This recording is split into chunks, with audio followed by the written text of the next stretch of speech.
Rapaz, semana movimentadíssima, não é? Movimentadíssima. Bob, você quer conversar? Você inclusive mandou um áudio aqui interessante, temos algumas coisas.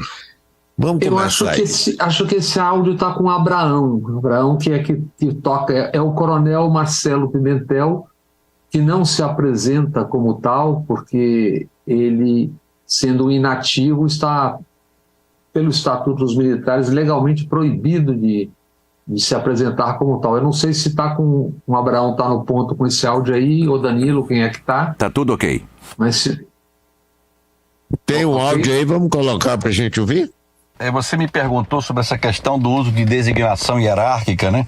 Não vou fazer nenhum juízo de valor. A Lei 6.880, que é o Estatuto dos Militares, define no artigo 28 de forma muito clara. Impõe, ou seja, obrigam a cada um dos integrantes das Forças Armadas, ou seja, os militares, conduta moral e profissional irrepreensíveis, com a observância dos seguintes preceitos da ética militar. E aí cita vários, eu destaco o 17, abster-se, ou seja, deixar de fazer algo, né? De fazer uso do posto da graduação, por exemplo, general, coronel, major, sargento, para obter facilidade pessoal de qualquer natureza ou para encaminhar negócios particulares ou de terceiros. E o 18, que é específico para o militar inativo, abster-se na inatividade do uso das designações hierárquicas A, em atividades político-partidárias, D, de dado, para discutir ou provocar discussões pela imprensa a respeito de assuntos políticos, e E, no exercício de cargo ou função de natureza civil, mesmo que seja na administração pública.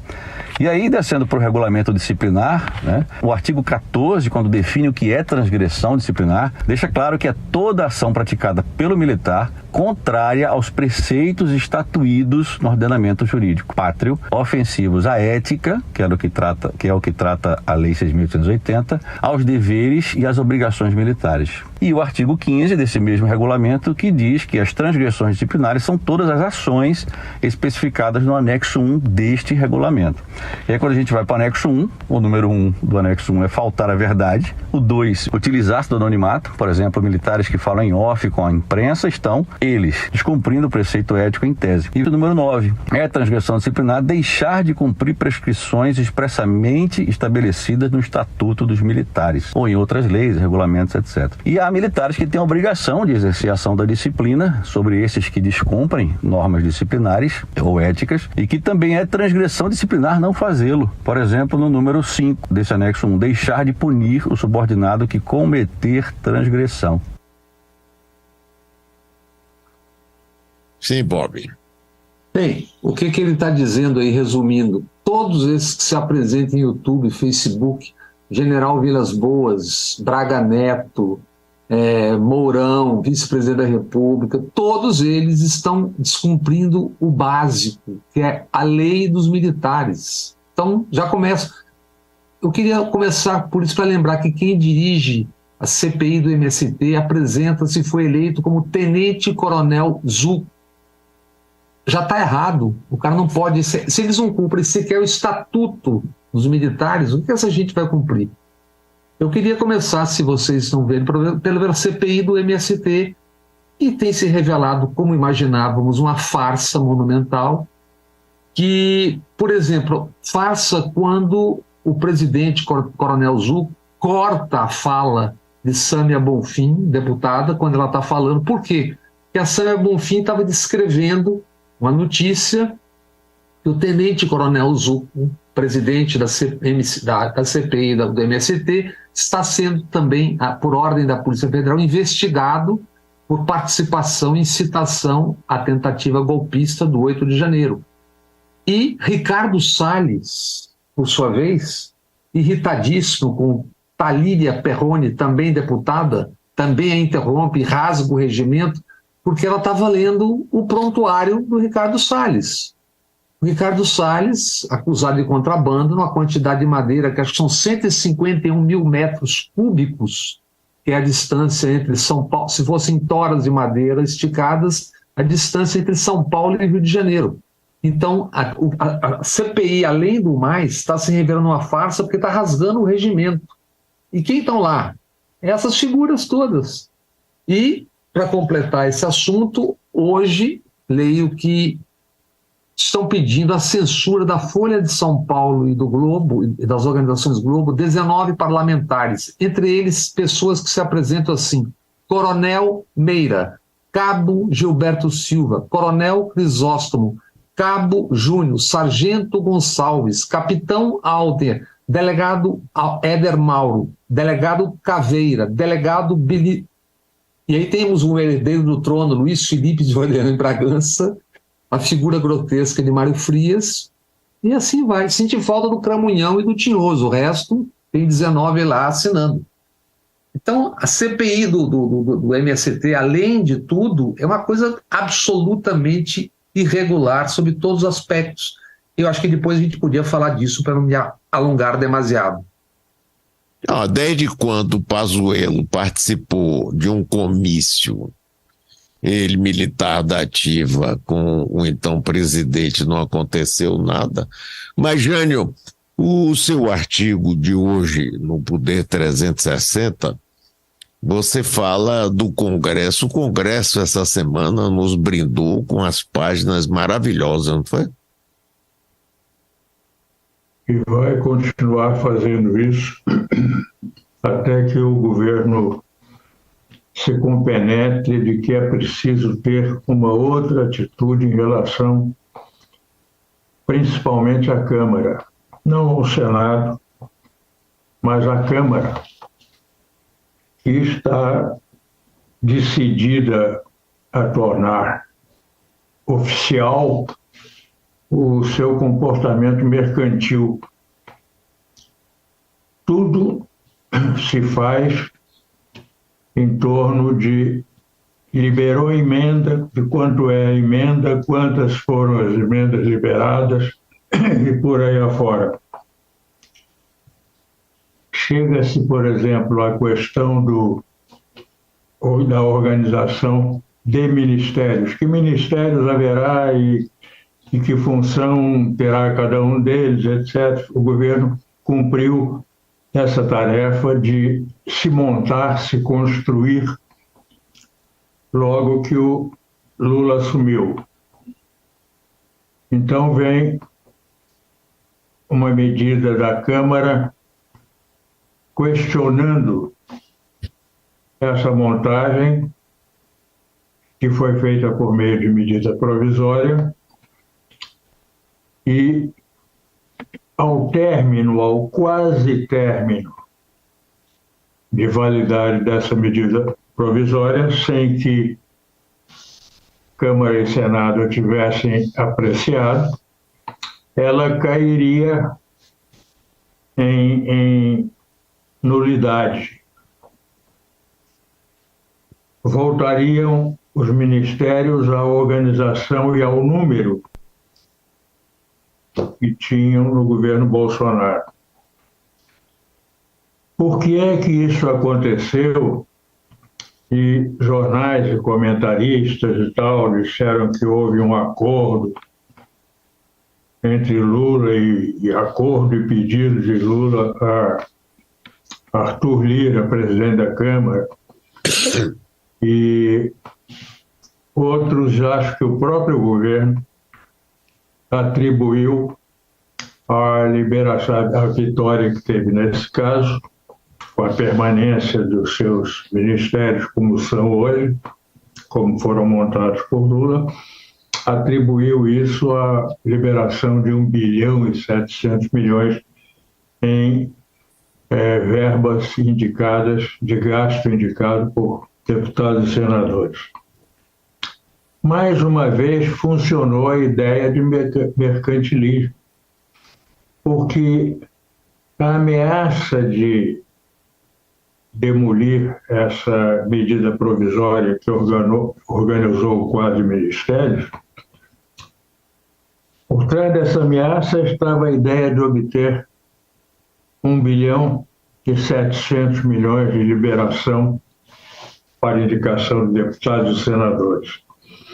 Quando todos eles já sabiam que iriam aprovar no finalzinho, iriam aprovar a medida provisória, deixar aí a organização tal qual está, porque se voltasse a vigorar o esquema de ministérios do Bolsonaro, MDB, enfim, os partidos que se alojaram no governo a pretexto de apoiá-lo e não o apoiam, teriam que sair desses ministérios e os ministérios teriam que ser eliminados, extintos. Então, foi uma trama, foi uma jogada em que o governo caiu, porque não precisava ter liberado 1 bilhão e 700, coisíssima nenhuma, e eles iriam, esses supostos apoiadores do governo, na verdade traidores a cada votação, iriam de qualquer maneira, no caso da medida relativa aos ministérios, chamada medida provisória da esplanada, porque lá na esplanada estão os ministérios, eles iriam necessariamente aprová-la. Eles querem ter os ministérios, usam os ministérios, não iriam eliminar esses ministérios adicionais que completam o quadro de 37 ministérios do governo para agirem contra si mesmos. Tudo tem se passado em torno de tramóias, manobras, chantagens, cobranças. É difícil, é muito difícil imaginar que desenvolvimento isso terá se o governo não encontrar uma resposta à altura disso e capaz de deter esse tipo de comportamento da Câmara até um limite do razoável. Passou do razoável, tem que haver uma reação, ou do contrário, o governo não governará. O Jânio, na realidade foi um blefe dado por Lira e Centrão, e o governo caiu. Porque veja o seguinte, eles falam, o que falta é articulação. Não há nada disso. Sim, aí o governo vem e solta 1 bilhão e tanto, Lula chama Elmar Nascimento, que é o deputado mais ligado a Arthur Lira, para uma conversa, e que tinha sido escolhido para ser ministro, que Rui Costa e Jacques Wagner brecaram. Então, com isso fica, para mim, não sei se você concorda, parecendo que o governo está caindo nessa história e acreditando, e não teve, vamos dizer, a frieza suficiente de dizer, não, tá, deixa aí, não aprove não, pronto, e vamos ver o que é que vai dar. É isso aí que você concorda? É exatamente isso, sem dúvida nenhuma. E a falta de articulação realmente existe, mas não é da articulação do governo com a Câmara ou com o Senado. É de articulação interna. Essa que é a articulação que falta. A articulação do governo. Quem deve estimular essa articulação, forçá-la se for necessário, exigi-la até, não está tomando nem a primeira dessas iniciativas. Por falta de condições pessoais, talvez, por falta de orientação, talvez, não sei. A causa disso ainda não dá para perceber, se é que em alguma ocasião perceberemos. Mas o fato é que a articulação ausente é a articulação dentro do governo.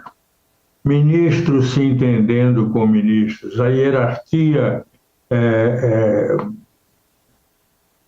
sequencial do trabalho não está funcionando, porque de cima para baixo há um engasgo aí no caminho em que os dois polos e o meio absolutamente não se articulam.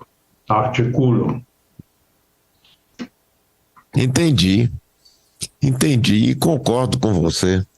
Você vê, o PMDB, o MDB tem 3 ministérios. O outro partido tem ministério, e não está nem aí, vota como quer e faz o que quer. Né?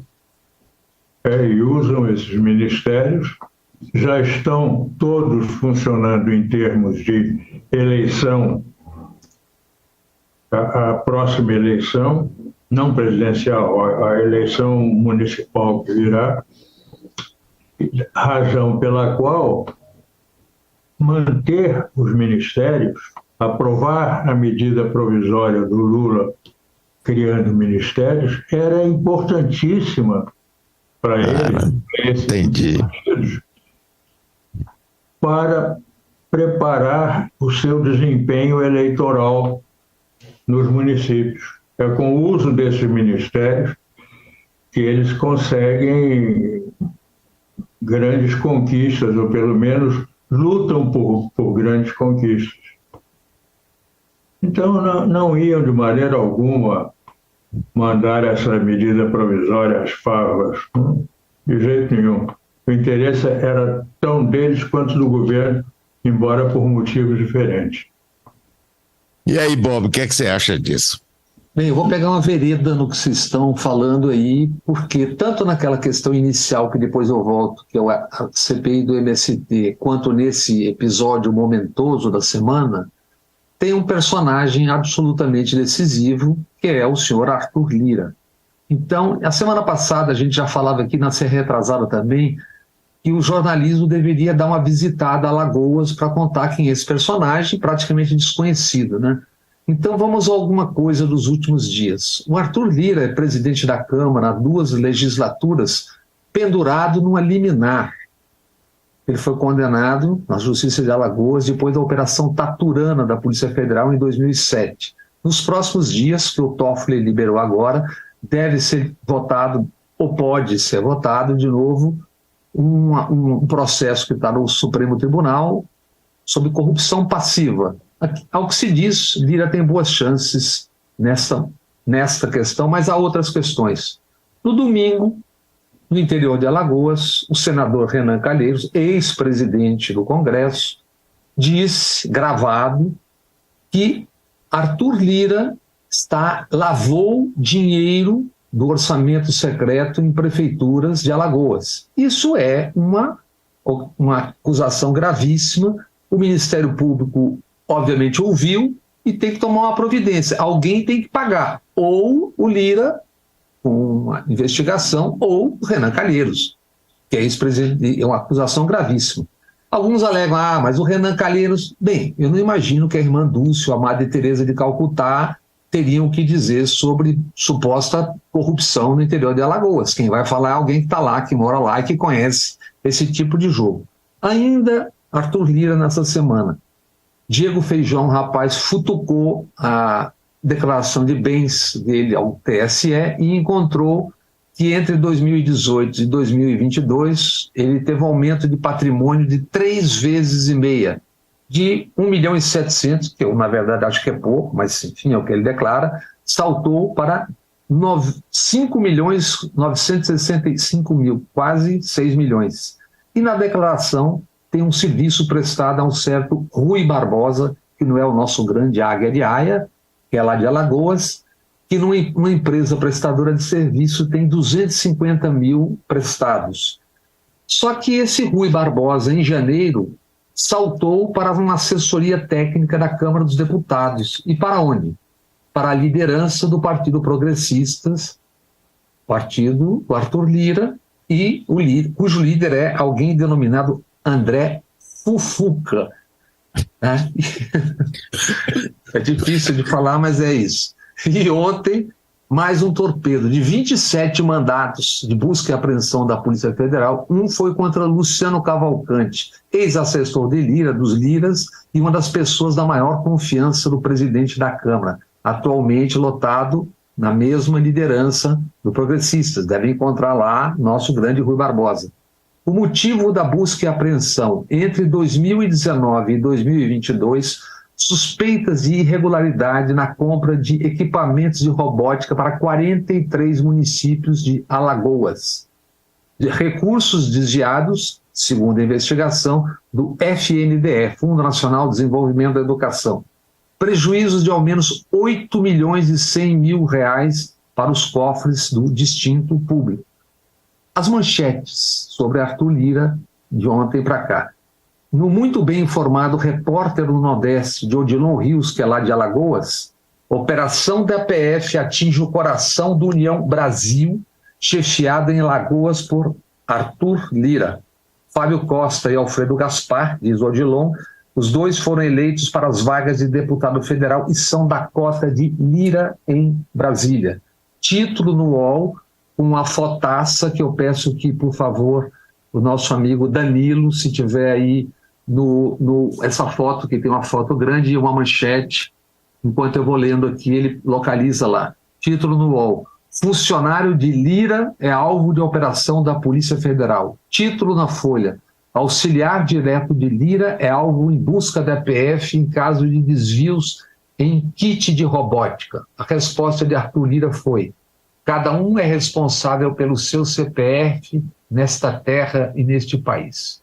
Bem, resumindo essa ópera de Alagoas, em 5 dias o que aconteceu? Renan Calheiros denunciou que Arthur Lira está lavando dinheiro do orçamento secreto. Lira trancou o jogo contra o governo Lula, isso tudo que vocês já se referiram e explicaram. E só para lembrar que 1 bilhão e 700 foi nessa semana, porque já haviam sido liberados 3 bilhões, então já são 4 bilhões e 870 milhões que foram liberados. O STF liberou um julgamento contra o Arthur Lira, que deve ser na semana que vem, se não trancarem de novo, e onde Lira é réu, e a Polícia Federal apreendeu algo como 4 milhões de um amigo e assessor de Lira, com essa fotaço, que eu não sei se o nosso amigo está encontrando. Ele colocou já. Aparece o dinheiro e 2 cartelas de Cialis. Cialis, isso. Então o que eu me pergunto é o seguinte: se essas fotos e tudo isso no espaço de 5 dias forem apenas coincidência, eu acho que a gente precisa voltar, eu preciso voltar para a escola, porque eu não estou... Acho que tem um jogo muito pesado sendo jogado aí, o que a gente está vendo por enquanto. O Jânio já mergulhou numa das profundidades, você também, mas tem muito mais do que isso. Nada disso acontece em 5 dias. A Polícia Federal atua ou deixa de atuar, etc, etc. Eu acho que isso está acontecendo, Mari Jânio, porque você tem uma disfunção tamanha iniciada lá na emenda da reeleição Fernando Henrique Cardoso com votos comprados, passa pelo mensalão e o uso indevido de 40 pessoas de primeira instância no Supremo Tribunal, depois vem a inacreditável Lava Jato com o Vale Tudo. Então o Vale Tudo agora significa o seguinte: o Supremo Tribunal sendo chamado ostensivamente ou não a exercer aquela função que os americanos chamam de check and balance, quer dizer, o equilibrador do jogo. Está tudo disfuncional aí. E um personagem decisivo é Arthur Lira, e é inacreditável que um presidente da Câmara seja o presidente da Câmara por 2 vezes, pendurado numa liminar. Pergunte-se, por que o Supremo Tribunal, ou qual seja a instância, não julga? Da mesma forma, no Congresso, na Câmara dos Deputados, a CPI do MST. Se o Ricardo Salles tem as notícias que todos nós sabemos que tem, se todos ouviram o que aconteceu, se ele está sendo investigado por contrabando de madeira, não é possível que a Justiça fique assistindo e lá na Avevá, né? Depois podemos voltar ainda a essa questão do MST, que eu acho que é grave, há algo já grave caminhando ali, mas a princípio vejo essa semana desta forma. Olha, nós estamos transmitindo esse programa pela Metrópole FM, pelo YouTube de Bob Fernandes e também pelo YouTube Metro 1. E podem acompanhar a gente aqui num desses 3 canais. Sim, Jânio, e aí? O que é que você acha dessa coisa aí, Lira, essas investigações e tudo, sei lá? Acho que são dois pontos que me ocorrem. O primeiro é o seguinte: ainda que não houvesse noticiário tão mais claro a respeito do Arthur Lira, como aconteceu agora nos dias recentes, antes da eleição dele, e quando ele se propôs à candidatura à presidência da Câmara, nós já sabíamos quem era Arthur Lira. Alguns de nós escreveram lembrando quem era Arthur Lira e as razões pelas quais, ou pelo menos as razões fundamentais pelas quais ele não deveria, não poderia moralmente ser presidente da Câmara dos Deputados. No entanto, foi eleito, foi aceito, manteve-se quando extinto o seu primeiro mandato e nenhuma reação foi feita a essa lamentável escolha. Diante disso, me vem o segundo ponto. Isso reflete uma realidade interna da Câmara, que, por sua vez, reflete uma realidade maior de decadência política, de degradação na moralidade pública, e me faz perguntar o seguinte: e depois? E agora? E depois? O que é que vem? E o que é que se poderia ou se deveria fazer para encerrar, para no mínimo reduzir essa degradação, esse processo completamente descontrolado que leva o Congresso e o exercício da política no Brasil a se deteriorarem com tanta velocidade e com tanta amplitude e profundidade. Eu acho que seriam necessárias algumas reformas, das quais a reforma política partidária precisaria ser a primeira. Os regimentos da Câmara e do Senado precisariam ser mudados. Não é possível, já disse isso aqui uma vez, vou repetir, não é possível ter Câmara e Senado funcionando na plenitude da correção, ou pelo menos com um nível de correção aceitável, se o presidente, se as mesas e o presidente dispõem de poderes que absolutamente não competem a uma só pessoa, não podem ser de uma só pessoa. O domínio das agendas é espantosamente errado. Agora, começa a reaparecer, cito no artigo a que o Mário se referiu, a reaparecer a lei dos tóxicos. É uma barbaridade. Essa lei é em si mesma um homicídio. Ela é em si mesma a forma de se destruir a vida de milhões de pessoas por envenenamento, por toxicidades alimentares. É terrível, é uma lei terrível. Foi aprovada na Câmara por estímulo do Jair Bolsonaro, claro. Você está falando dos agrotóxicos, não é isso? A chamada... Sim. A PL do veneno. Isso. E aprovada lá há um ano, mais de um ano, enfim, parece que vai chegar ao Senado. A decisão de levar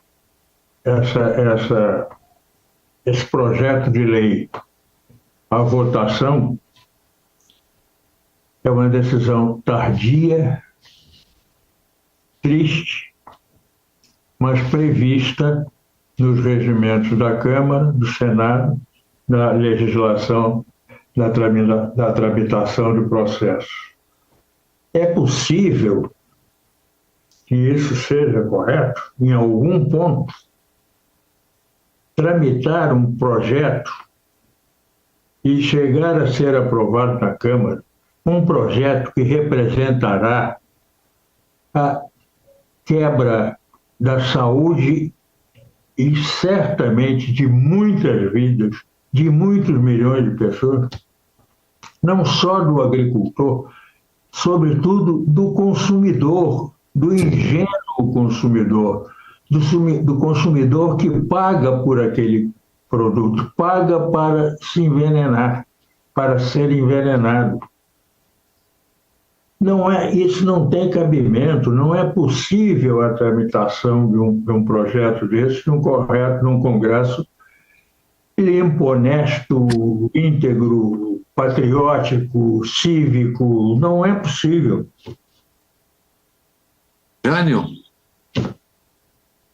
Jânio, tem uma geógrafa brasileira que está exilada, teve que se exilar durante o governo Bolsonaro, geógrafa da USP, Larissa Bombardi, e um grupo de pesquisadores e cientistas, Silvia Brandalize, pediatras, todas pós-doutoras, Sônia Hess, que estão denunciando que o Brasil está vivendo uma epidemia de câncer, especialmente o oncojuvenil.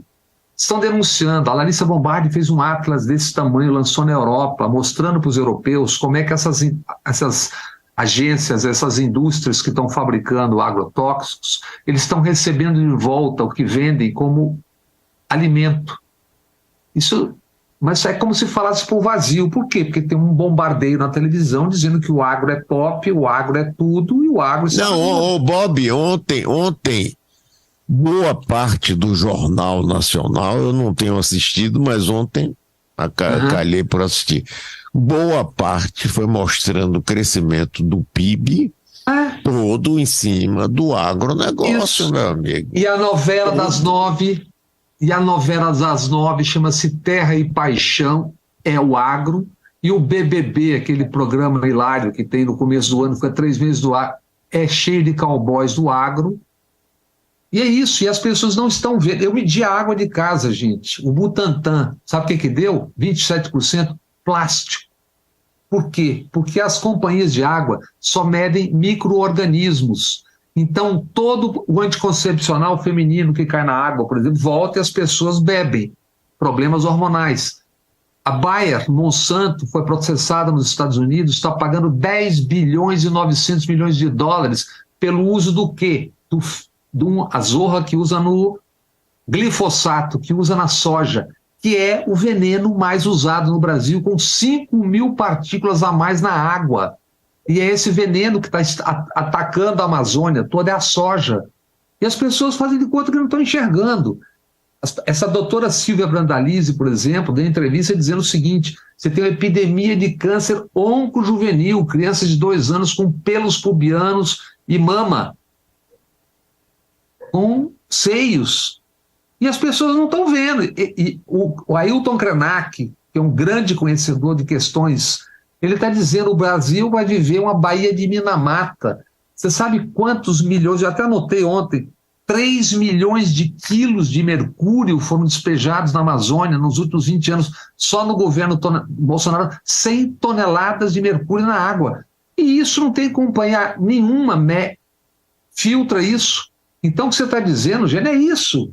E está todo mundo assistindo como se não fosse acontecer nada. Sim, mas peraí. Agora, me explique o seguinte, Jânio, também você. Boa parte dessa produção é exportada. Pois é. Esses países que compram, eles aceitam isso também? Exatamente. Ou a gente vai...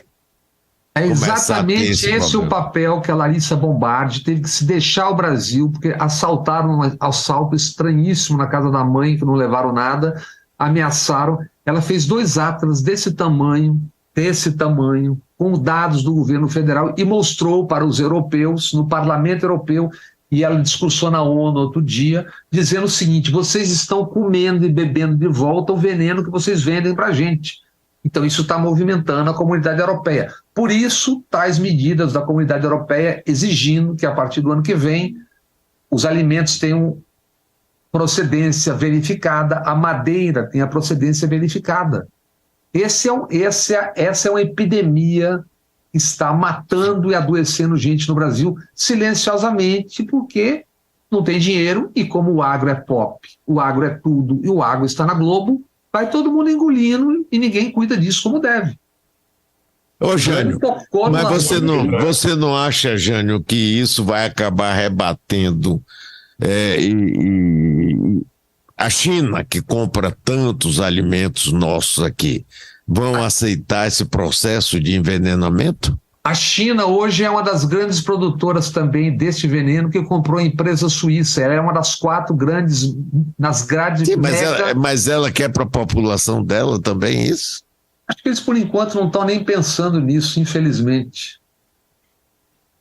E aí, Jânio, o que é que você acha dessa história? Que história. A Larissa lembra com toda a correção que os europeus e americanos, chineses, companhia, os importadores de alimentos brasileiros, se envenenam com o veneno que nos mandam.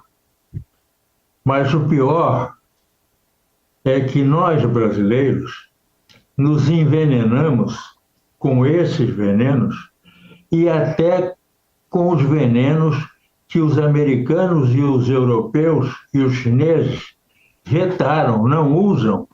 Isso. Mas exatamente. Aqui no Brasil, as licenças estão concedidas, algumas a título temporário, um temporário que não termina, parte da ideia de que o tempo é infinito. Então, temporário, estamos aí, não precisamos ter licenças ou vetos definitivos. Valem no Brasil, estamos cheios aqui de agrotóxicos proibidos nos Estados Unidos, na Europa, na Ásia. O glifosato, por exemplo, né, em parte da Europa já está proibido. Isso aí no Brasil isso está na nossa mesa, todos os dias, a cada refeição. Uma das sementes mais vendidas, que acho que chama-se Roundup, que é da Bayer, ela vende a semente e o veneno. Olha o delírio. Vende a semente e vende o... É isso. A Sônia Hess, essa pós-doutora, tá lá de Santa Catarina, ela conseguiu que o Ministério Público meça a água de Santa Catarina. A primeira vez que mediu, em 2019, 95 municípios, a metade estava contaminada, inclusive o lençol freático, e inclusive onde tem mata protegendo.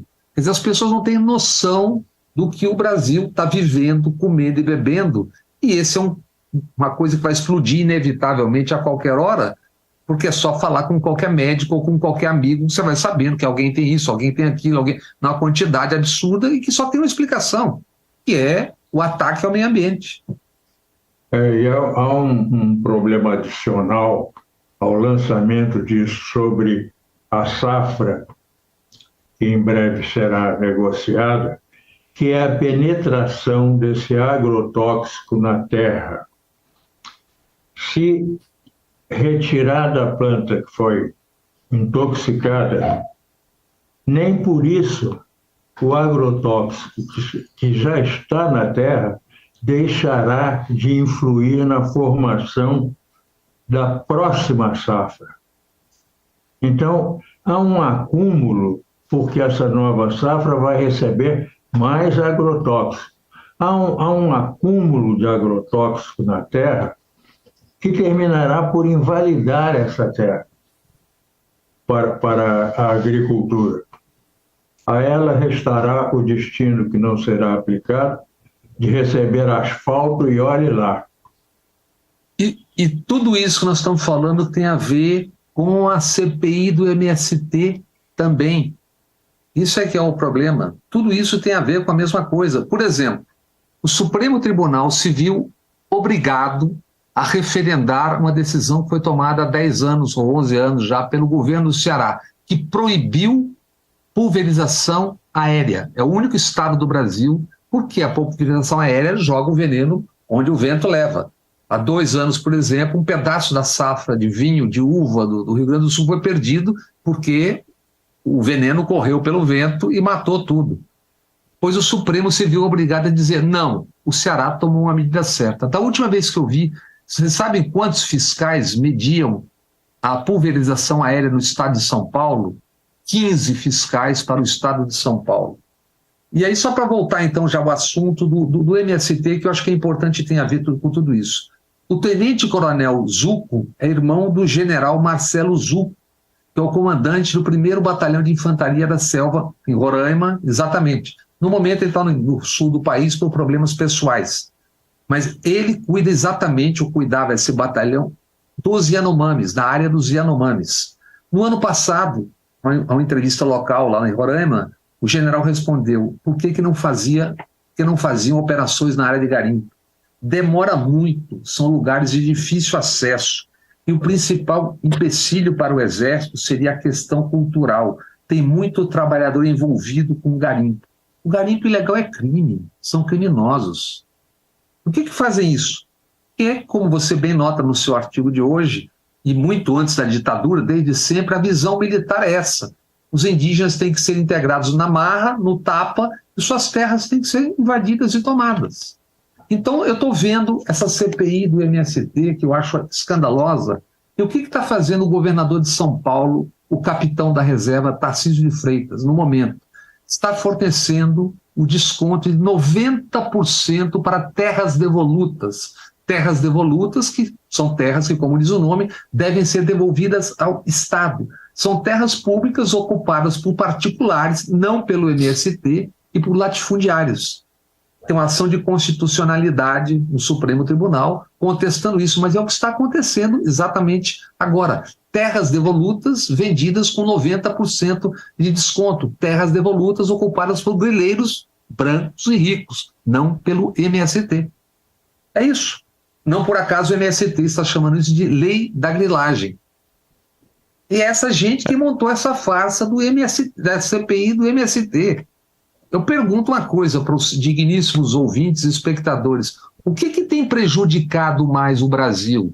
É o MST, que tem 450 mil famílias assentadas, 160 cooperativas, 120 agroindústrias e 1.900 associações mundo afora, Brasil afora, aliás, produzindo, esperando uma reforma agrária que o mundo já fez há mais de um século. Quem ameaça real para o Brasil? É o MST ou essa gangsteria atocaiada no Congresso, na Câmara dos Deputados, ou os grileiros invadindo e matando o Brasil afora e jogando veneno no Brasil afora? Qual é a dificuldade de compreender? A dificuldade é que o agro é pop, está faltando grana, então vai todo mundo engolindo tudo. Agora, eu acho aí dessa história, estava me ocorrendo enquanto vocês estavam falando, uma comparação com o que acontece nos Estados Unidos, por exemplo. A gente vê crimes e mais crimes cometidos pelo uso excessivo de armas, né? Nos Estados Unidos. Lá tem aquela Associação Nacional dos Rifles, que foi presidida, inclusive, por um ator, Charlton Heston, que tem uma bancada tão forte no Congresso que vários presidentes da República tentaram limitar isso e nunca conseguiram. Aqui nós temos a bancada do agro, que produz cada vez mais recursos, mais rica, enriquece, faz o crescimento do nosso PIB, e é pop, como você diz, é Globo, é tudo. E essa bancada lá, com esse Congresso que nunca vai tentar fazer qualquer coisa que seja realmente necessário e digno. E como é que a gente vai ter uma reforma política se os próprios políticos teriam que cortar na carne? E aí, Jânio, o que você acha disso? Não sei, não. Eu não sei como é que se resolve isso. Não tenho ideia, mas sei apenas que é necessária essa reforma política, essa reforma dos regulamentos, dos regimentos de Câmara e Senado, dos procedimentos políticos em geral, começando pelos partidos, naturalmente, porque não tem o menor cabimento, mas nem o mais remoto cabimento, haver no Brasil 30 e não sei quantos partidos. Isso é uma tomação de dinheiro vagabunda, criminosa frequentemente, ajuda a deteriorar mais rápida e profundamente a vida política, a atividade política no Brasil, e não se faz nada porque isso facilita o jogo. Cada um desses um dia está numa posição, o que foi contraditoriamente. E o que foi que motivou isso? Foi ideologia, foi pensamento político? Não foi porque eles não têm nenhuma coisa nem outra. Foram interesses devidamente reconhecidos e pagos. Então, é tudo uma coisa que devia ser escandalosa e, no entanto, é silenciosa. Mas corrói como uma imensa ratazana toda essa atividade política brasileira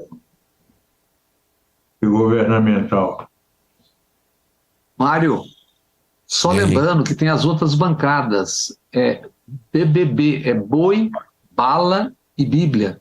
Todas as bancadas, uma com o dinheiro via uso direto ou subliminar, que é a do Boi, e Bíblia e Bala construídas com o uso da concessão pública do Estado dos meios de comunicação.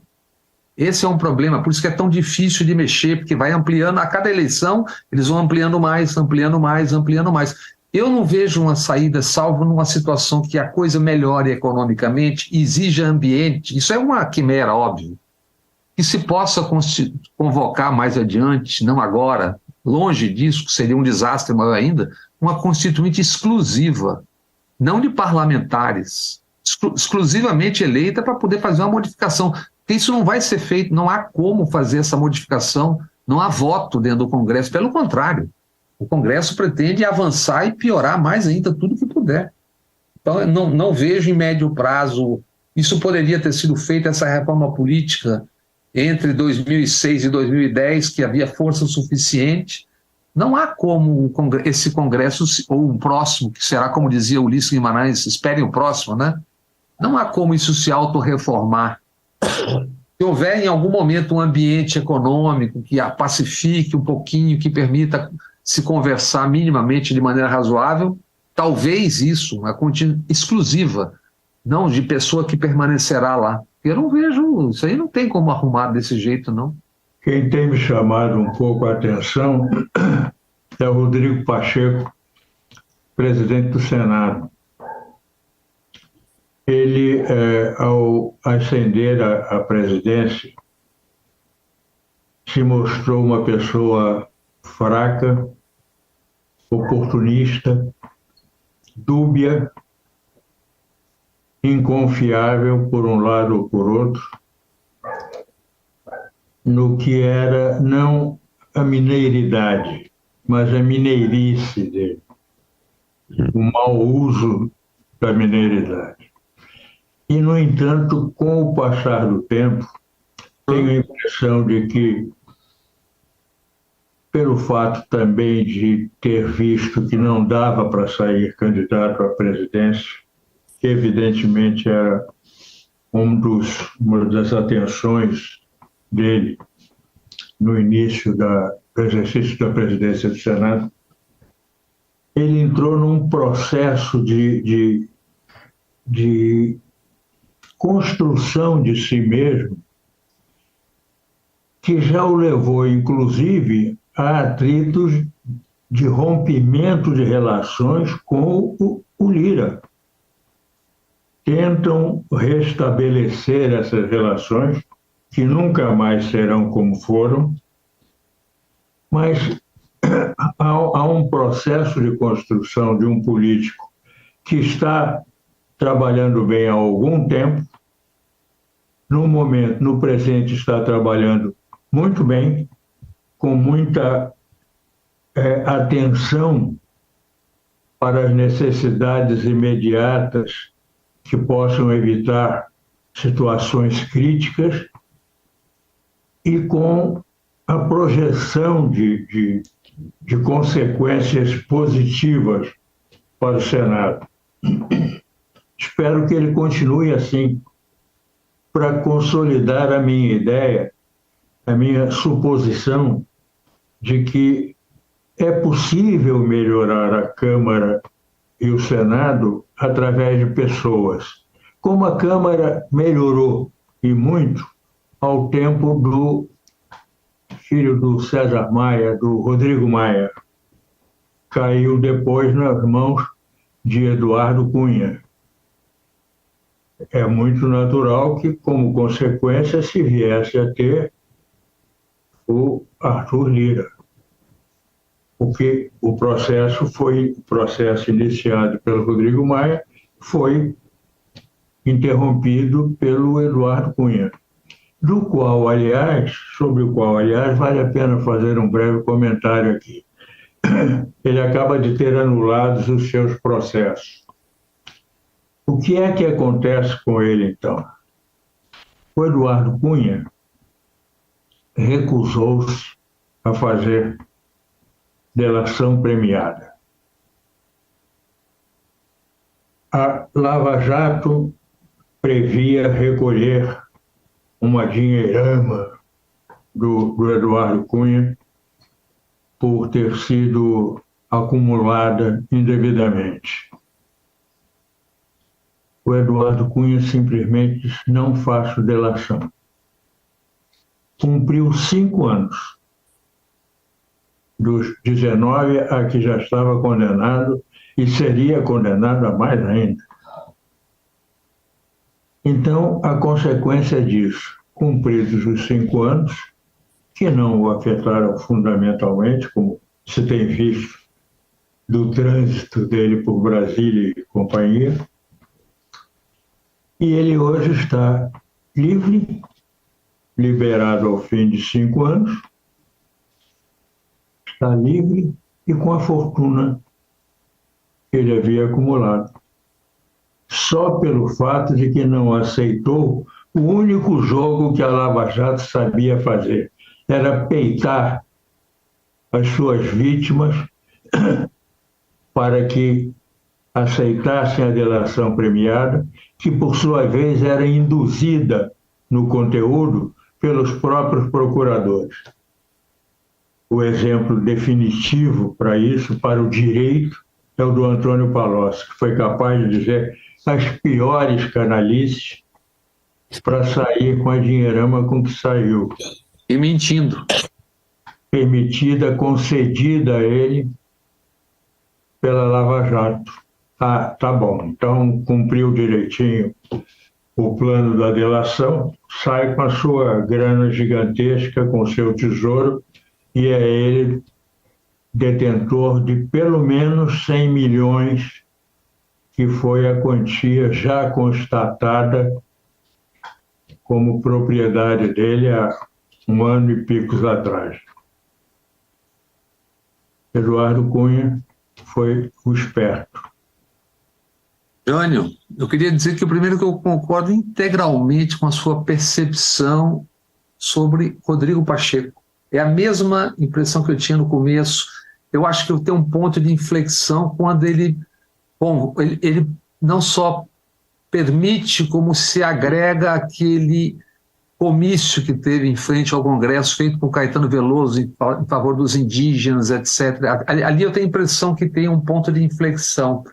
E a outra é o seguinte, eu queria te dizer que a sua espetacular história sobre o Eduardo Cunha tentando comprar o Jornal do Brasil, você contou a PC Farias, eu troco um pelo outro, Freud explica, tentando comprar o Jornal do Brasil, Collor e PC Farias, aquilo que tem de gente que me perguntou, etc. E como eu estava fora do Brasil, isso deve ter sido o quê, 92 ou 93? Porque eu não conhecia essa história. Você publicou, acho que uma nota na Folha, né? Mas eu não conhecia, eu estava fora. Eu escrevi um artigo contando a operação que estava montada, revelando a operação e a finalidade dela, claro. Muita gente... Isso deu uma polvorosa dos diabos. E muita gente perguntando assim, nossa, que história inacreditável. Pois é. É assim que a banda toca. Não, e a nomeação, a nomeação de Eduardo Cunha para a Telerge.